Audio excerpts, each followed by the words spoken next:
आज हम लोग पढ़ने जा रहे हैं छठा चैप्टर का जो नाम है विशेषताएं एवं आवास। चलिए देखते हैं पहला क्वेश्चन। सुम्मिलित कीजिए केजुराइना वृक्ष कहाँ पाया जाता है। केजुराइना वृक्ष जो हैं ये उड़ीसा में होते हैं। ओक, चीड़ एवं देवदार ये पर्वतीय क्षेत्र में। नागफनी राजस्थान, याद रखना क्या होता है, नागफनी राजस्थान। तो इसका ऑप्शन जो हो जाएगा डी नंबर हो जाएगा। चलिए देखते हैं इसका डिस्कशन किस प्रकार है। पहली और बूझो छुट्टियों में अनेक रोमांचक स्थानों की सैर पर गए। ऐसे ही एक यात्रा पर वे ऋषिकेश में गंगा नदी देखने गए। उन्होंने हिमालय की हिमाच्छादित पर्वत श्रृंखला के कुछ पर्वतों का पर्वतारोहण किया जहां बहुत ठंड थी। इन पर्वतों पर उन्हें ओक, चीड़ एवं देवदार जैसे अनेक वृक्ष देखे जो उनके मैदानी क्षेत्रों के वृक्षों से बहुत अधिक भिन्न थे। एक और अभियान में उन्होंने राजस्थान की यात्रा की एवं ऊंट पर उष्ण मरुस्थल भी घूमे। यहाँ से उन्होंने नागफनी के अनेक प्रकार के पौधे एकत्रित किए। अंत में वे पूरी उड़ीसा गए और उन्होंने समुद्र तट की सैर की और वहाँ केजुराइना के वृक्ष की कतार देखी और इन स्थानों के भ्रमण के रोमांचक एवं उल्लासपूर्ण क्षणों का स्मरण करते हुए उन्हें अचानक एक विचार आया। ये सभी स्थान एक दूसरे से भिन्न थे। कुछ बहुत ठंड थे, कुछ बहुत उष्ण एवं शुष्क था तथा कुछ स्थान आर्द्र थे, परंतु उन सभी स्थानों पर अनेक प्रकार के बहुत सारे जीव सजीव वस्तुएं थे। दूसरा नंबर क्वेश्चन, सुम्मिलित कीजिए। केकड़ा उड़ीसा में देखने को मिलता है। बकरी, याक जो है पर्वतीय क्षेत्र में। ऊंट जो है राजस्थान में। तो इसका जो आंसर हो जाएगा, तो इसका आंसर भी डी हो जाएगा। पहली एवं बूझो के मस्तिष्क में एक और विचार है। जिन स्थानों की उन्होंने सैर की थी वहाँ किस प्रकार के जीव पाए जाते हैं। मरुस्थल का राजस्थान में क्या पाए थे, ऊंट थे। पर्वत पर बकरी एवं याक, पर्वत पर क्या था, बकरी एवं याक थे। पूरी अर्थात जिसे उड़ीसा कहते हैं, समुद्र तट पर केकड़े एवं अनेक प्रकार की मछलियां थी। क्या थे, उड़ीसा के जो तट पर थे केकड़े अनेक प्रकार की मछलियां थे जिन्हें मछुआरे पकड़ रहे थे। साथ ही चींटियों जैसे अनेक प्रकार के जीव इन सभी स्थानों पर उपस्थित थे। इन क्षेत्रों में पाए जाने वाले विभिन्न प्रकार के पौधे अन्य क्षेत्रों के पौधे की प्रजातियों से भिन्न थे। निम्नलिखित कथनों पर विचार कीजिए। तीसरा नंबर क्वेश्चन, ऊंट के लंबे पैर उसके शरीर को रेत की गर्मी को दूर रखने के लिए होते हैं, ये सही है। जल के स्राव के लिए ऊंट को पसीना आता है, गलत है। ऊंट का मल शुष्क होता है, ये सही है। तो ऑप्शन गलत हमसे पूछा है, तो ये कौन सा ऑप्शन जो है गलत है बताना है। ऑप्शन 2 है गलत। ऊंट के पैर लंबे होते हैं जिससे उसका शरीर रेत की गर्मी से दूर रहता है।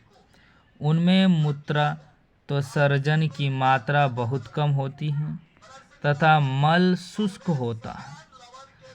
उन्हें पसीना स्वेद भी नहीं आता क्योंकि शरीर से जल का ह्रास बहुत कम होता है। इसीलिए जल के बिना भी वे अनेक दिनों तक रह सकते हैं। मछलियों के शल्क का कार्य, इसके शरीर को सुरक्षा प्रदान करना, जल में उन्हें सुगम गति प्रदान करना, दिशा निर्धारण में सहायक होना। उपयुक्त में से कौन है? तो याद रखना इनमें जो है 1 और 2 कथन जो है सही है।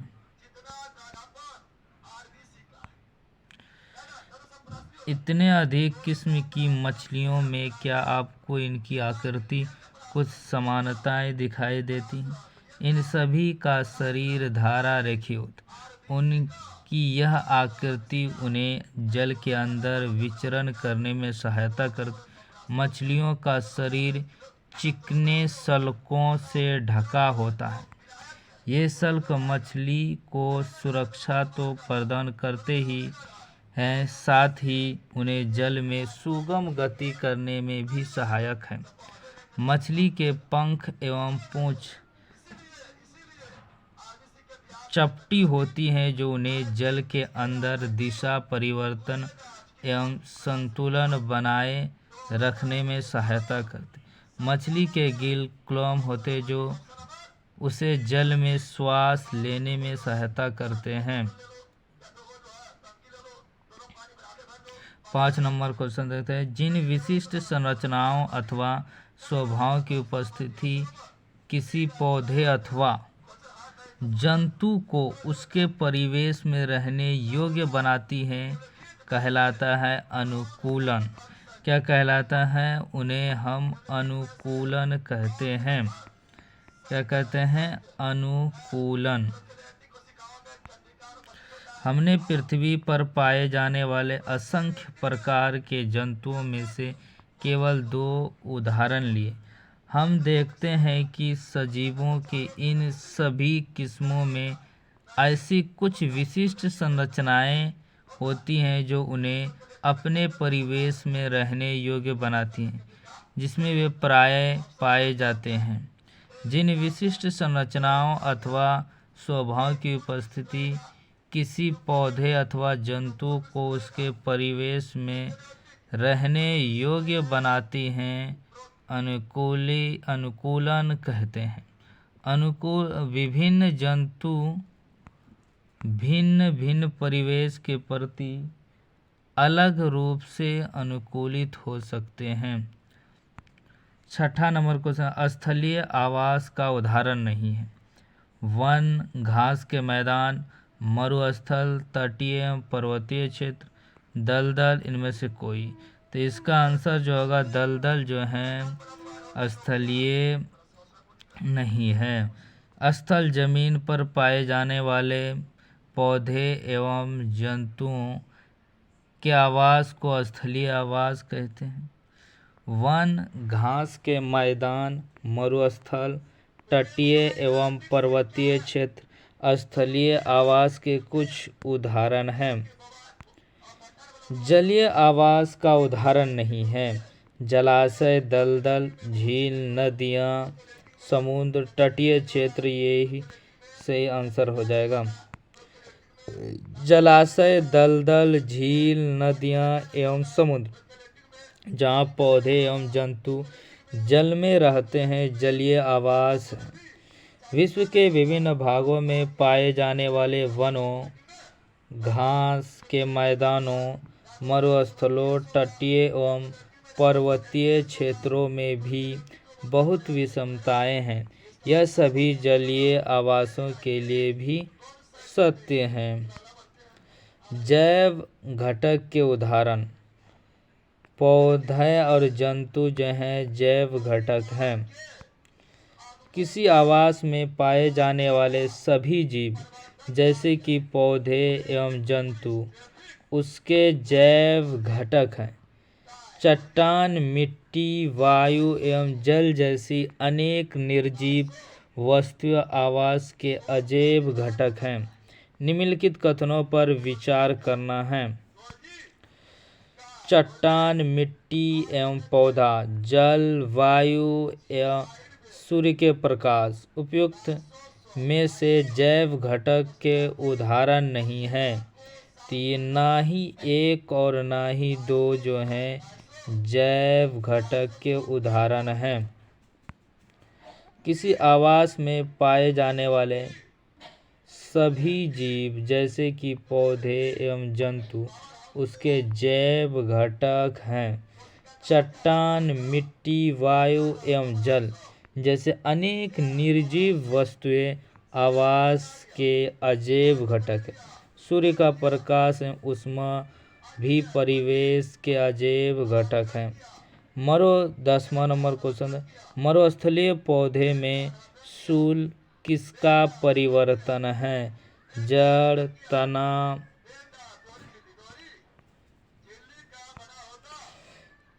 पत्ती। तो इसका आंसर हो जाएगा पत्ती। मरुस्थलीय पौधे वाष्पोत्सर्जन द्वारा जल की बहुत कम मात्रा निष्कासित करते हैं। मरुस्थलीय पौधे में पत्तियां या तो अनुपस्थित होती हैं अथवा बहुत छोटी होती हैं। कुछ पौधों में पत्तियां कांटों, शूल का रूप ले लेती हैं। इससे पत्तियों से होने वाले वाष्पोत्सर्जन में होने वाले जल ह्रास में कमी आता है। नागफनी के पौधे में प्रकाश संश्लेषण निम्नलिखित में से किस भाग में होता है? जड़, तना, फूल, पत्ती। तो याद रखना किस में होता है? तो इसमें तना में होता है। क्या होता है? नागफनी में जो होता है तना। पत्तियों से होने वाले वाष्पोत्सर्जन में होने वाले जल ह्रास में कमी आती है। नागफनी में पत्ती जैसे जिस संरचना को आप देखते हैं वह वास्तव में इसका तना है। इन पौधों में प्रकाश संश्लेषण, याद रखना प्रकाश संश्लेषण क्या होता है? सामान्यतः तने में होता है। तना एक मोटी मोमी परत से ढका होता है जिससे पौधे को जल संरक्षण में सहायता मिलती है। अधिकतम मरुस्थलीय पौधों की जड़ें जल अवशोषण के लिए मिट्टी में बहुत गहराई तक चली जाती हैं। मरुस्थलीय पौधे के बारे में सही विकल्प का चयन कीजिए। इन पौधों में प्रकाश संश्लेषण सामान्यतः तने में होता है। तना एक मोटी मोम परत से ढका होता है। पत्ती एक मोटी मोम परत से ढका होता है। अधिकतर मरुस्थलीय पौधे जड़ें जल अवशोषित के लिए मिट्टी से बहुत गहराई चली जाती हैं। तो याद रखना क्या,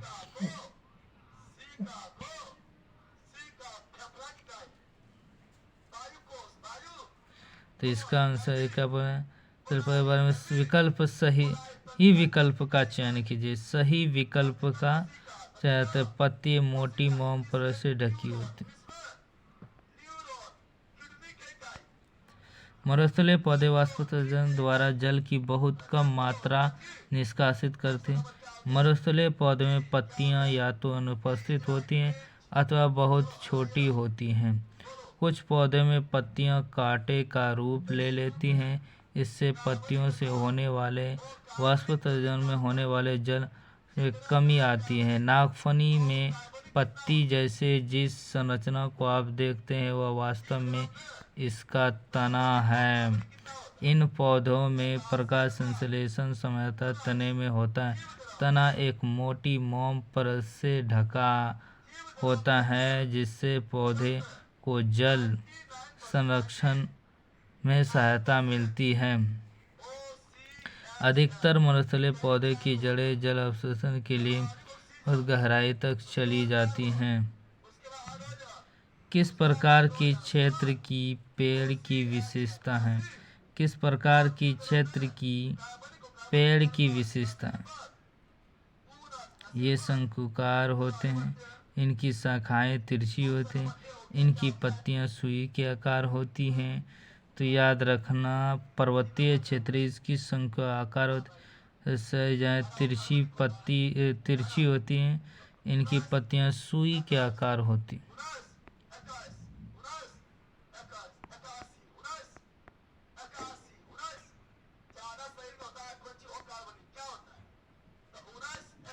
पर्वतीय आवास क्षेत्र सामान्यतः बहुत ठंडे होते हैं और इनमें तेज हवा चलते हैं। कुछ में शीतकालीन हिमपात भी होता है। यदि आप पर्वतीय क्षेत्र में रहते हैं अथवा वहाँ घूमने गए हो तो आपने ऐसे अनेक देखे होंगे। ये वृक्ष सामान्यतः शंकुकार होते हैं तथा इनकी शाखाएं तिरछी होती। इनमें कुछ वृक्षों की पत्तियां सुई के आकार होती हैं। इससे वर्षा का जल एवं हिम सरलता से नीचे की ओर खिसक जाता है। पर्वतों पर इन वृक्षों से अधिक भिन्न आकृति एवं आकार वाले भी मिल सकते हैं। पर्वत पर जीवित रहने के लिए इनमें कुछ अन्य प्रकार के अनुकूलन हो सकता है। शिकार करने के लिए शेर में क्या विशेषताएं होती हैं? पैर के नखर लंबे होते हैं, मटमैला रंग, चेहरे के सामने की आँखें, उपरोक्त सभी। ये सभी जो हैं शिकार करने के लिए शेर में विशेषता है। ये सभी जो हैं शिकार करने के लिए शेर में विशेषताएं हैं। शेर वन में अथवा घास स्थल में रहता है तथा एक ऐसा शक्तिशाली जंतु है जो हिरण जैसे जंतुओं का शिकार कर उन्हें मारकर खा जाता है। यह मटमैले हल्के भूरे रंग का होता है। शेर एवं हिरण इन दोनों जंतुओं की आँखें उनके चेहरे के सामने की आँखें में स्थित होता है। शेर के अगले पैर के नख लंबे होते हैं जिन्हें वह पादांगुलियों के अंदर खींचकर छिपा सकता है। उसका मटमैला हल्का भूरा रंग शिकार के दौरान से घास के सूखे मैदानों में छिपाए रखता है। निम्नलिखित असत्य कथन की बहुत से समुद्री जीव का शिकार धारा रेखीय होता है। मछली का शिकार धारा रेखीय होता है। डॉल्फिन गिल के द्वारा श्वास लेते हैं। स्क्विड एवं ऑक्टोपस का शरीर जो है आमतौर पर धारा रेखीय नहीं होता है। तो ऑप्शन जो है सी इसका हो जाएगा। समुद्र में रहने के लिए मछली अनुकूलन के विषय में हम चर्चा कर चुके हैं। दूसरे बहुत से समुद्र जंतुओं का शरीर भी धारा रेखीय होता है जिससे वह जल में ता से चल सकते हैं। स्क्विड एवं ऑक्टोपस जैसे कुछ समुद्री जंतुओं का शरीर आमतौर पर धारा रेखीय नहीं होता।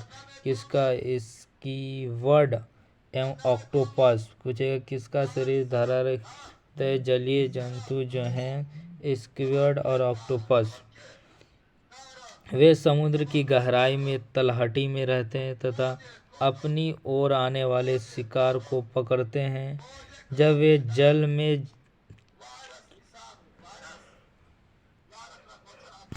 चलते हैं तो अपने शरीर को धारा रेखीय बना लेते हैं। जल में श्वास लेने के लिए इनमें गिल क्लोम होते हैं। डॉल्फिन एवं व्हेल जैसे कुछ जंतुओं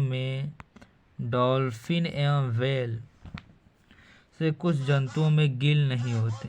ये सिर पर स्थित नासा द्वार अथवा तो छिद्रों द्वारा श्वास लेते हैं। ये जल में लंबे समय तक बिना श्वास लिए रह सकते हैं। वे समय समय पर समुद्री सतह जल से बाहर आकर श्वास छिद्रों से जल बाहर निकालते हैं एवं श्वास द्वारा स्वच्छ वायु अंदर भरते हैं। 16 नंबर क्वेश्चन, निम्न में से कौन सा जलीय जीव जल में लंबे समय तक बिना श्वास लिए रह सकते हैं? स्क्विड, ऑक्टोपस, डॉल्फिन, याद रखना डॉल्फिन जो हैं ये लंबे डॉल्फिन और क्या है व्हेल मछली जो हैं ये गलफड़ा से सांस नहीं लेता, ये लंबे समय तक जो है बिना सांस लिए पानी में रह सकते हैं। डॉल्फिन एवं व्हेल जैसे कुछ जंतुओं में गिल नहीं होती, यह सिर पर स्थित नासा द्वारा अथवा वात छिद्रों द्वारा तो ये जल में लंबे समय तक बिना श्वास लिए रह सकते हैं।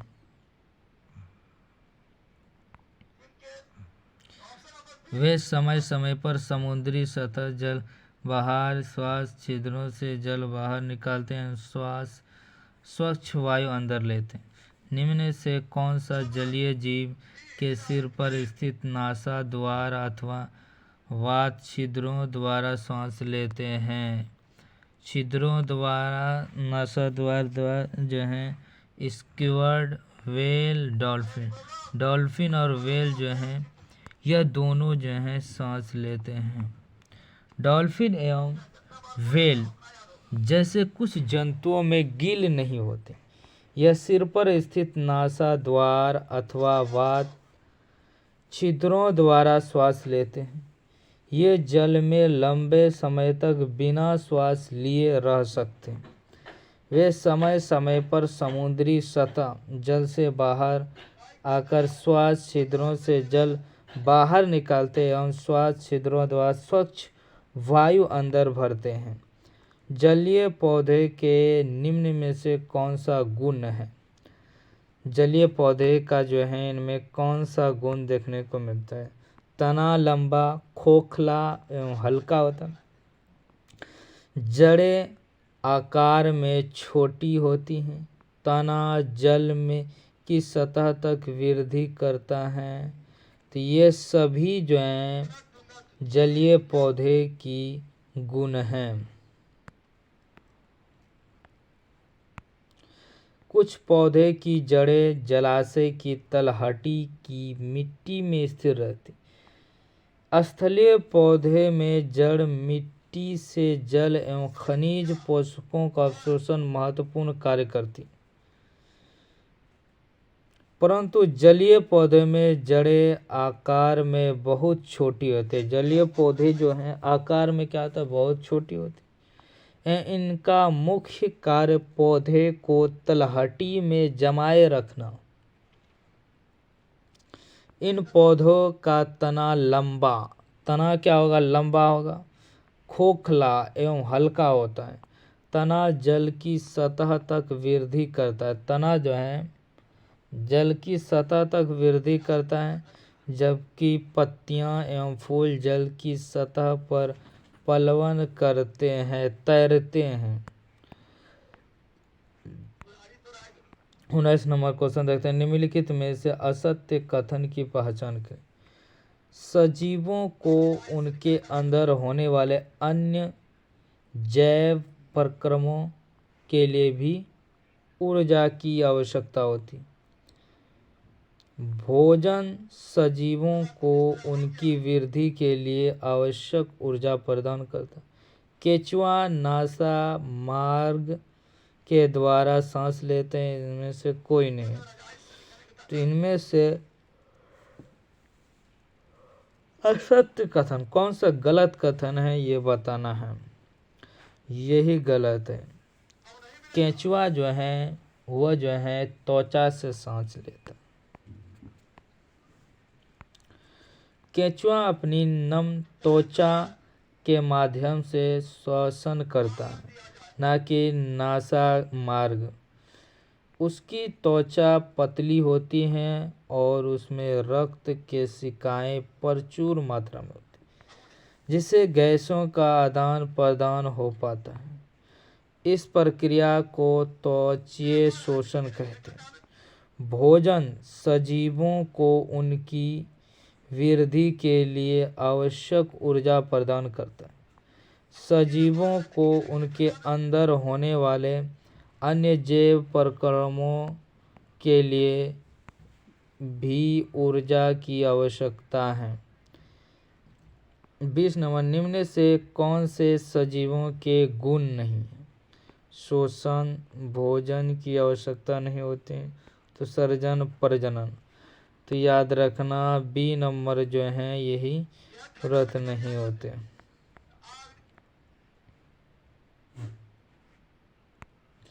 सभी जीवों को भोजन की आवश्यकता होती। भोजन हमारे लिए एवं विभिन्न जंतुओं के लिए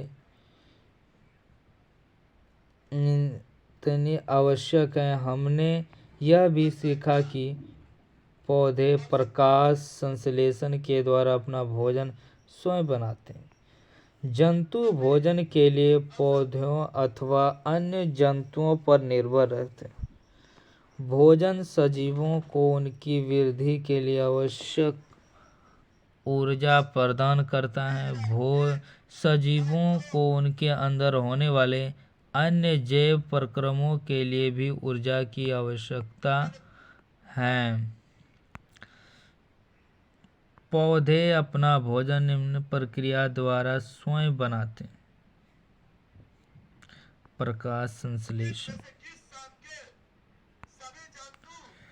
सभी जीवों के भोजन की आवश्यकता है। भोजन हमारे लिए विभिन्न जंतुओं के लिए अवश्य। हमने यह भी सीखा कि पौधे प्रकाश संश्लेषण के द्वारा अपना स्वयं बनाते हैं। जंतु भोजन के लिए पौधे अथवा अन्य जंतुओं पर निर्भर रहते हैं। भोजन सजीवों को उनकी वृद्धि के लिए आवश्यक ऊर्जा प्रदान करता है। सजीवों को उनके अंदर होने वाले अन्य जैव प्रक्रमों के लिए भी ऊर्जा आवश्यकता है। 22 नंबर क्वेश्चन, निम्नलिखित में से किस पौधे की पत्तियां छूने पर अचानक सिकुड़ जाती हैं? मेहंदी की, छुई मुई की, गुलाब की, गुड़हल की। तो इसका आंसर है छुई मुई। कुछ पौधे के पुष्प केवल रात्रि के समय ही खिलते हैं। कुछ पौधे के पुष्प सूर्यास्त के बाद बंद हो जाते हैं। छुई मुई गुल मेहंदी के पौधे की पत्तियां छूने पर याद है। छुई मुई का क्या नाम है? गुल मेहंदी। यहाँ छुई मुई नहीं देगा, गुल मेहंदी देगा। गुल मेहंदी के पौधे की पत्तियां छूने पर अचानक मुरझा सिकुड़ जाती हैं। यह पौधे में उद्दीपन के प्रति अनुक्रिया के कुछ उदाहरण हैं। 23 नंबर देखते हैं क्वेश्चन को। पौधे के प्रजनन के बारे में सही कथन कौन सा है? जैसे बहुत से पौधे बीजों द्वारा प्रजनन करते हैं। कुछ पौधे बीज के लिए अतरिका अपने कायिक भागों द्वारा भी नए पौधे उत्पन्न करते हैं। यह दोनों कथन जो हैं सही है। जंतुओं की तरह पौधे भी प्रजनन के तरीके भिन्न भिन्न हैं। बहुत से पौधे बीजों द्वारा प्रजनन करते हैं। पौधे बीज उत्पादित करते हैं। हम उन्हें अंकुरित करके नए पौधे उगा सकते हैं। कुछ पौधे बीज के अतिरिक्त अपने कायिक भागों द्वारा भी नए पौधे उत्पन्न करते हैं। उदाहरणतः आलू के कलिका वाले भाग से नया पौधा बनता है। आलू का जो कलिका वाले भाग जो है वो क्या करता है? नए पौधे बनाते हैं। 24 नंबर क्वेश्चन, गेहूं की बोरी में हाथ रखने पर कुछ गर्मी का अनुभव होता है, क्यों होता है? गेहूं की बोरी में हाथ रखने पर कुछ गर्मी का अनुभव होता है, क्यों? इसके शोषण के कारण, धूप के कारण, रगड़ के कारण, इनमें कोई नहीं। तो याद रखना इसका आंसर इसके शोषण के कारण। गेहूं की बोरी में अपना हाथ डालिए, क्या आपको कुछ गर्मी का अनुभव? गेहूं की बोरी में कुछ गर्मी उत्पन्न होती है। यह गर्मी बीजों के शोषण के कारण होती है। याद रखना क्या आता है? बीजों के शोषण के कारण होती हैं। नेक्स्ट डे जो है लोग 7वां चैप्टर देखेंगे।